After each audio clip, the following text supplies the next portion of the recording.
নমস্কার, কেমন আছেন সবাই? রামানন্দ রান্নাঘরে সবাইকে স্বাগত।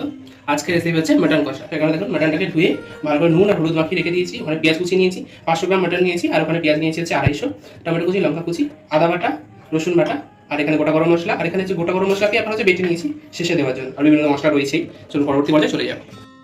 কড়ার মধ্যে সরষের তেল গরম করে নিয়েছি। এবার দিয়ে দেবো সামান্য পরিমাণে চিনিটা দিয়েছি কালার আসার জন্য। এবার দিয়ে দেবো হচ্ছে গোটা গরম মশলা, শুকনো লঙ্কা আর গোটা জিরে। এবার তেলের মধ্যে দিয়ে দেবো হচ্ছে কেটে রাখা পেঁয়াজগুলো।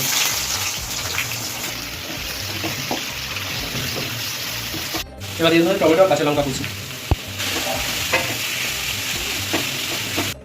এবার দিয়ে দেবো হচ্ছে নুন পেঁয়াজটার মধ্যে। এবার পেঁয়াজটা লাল করে ভেজে নেব।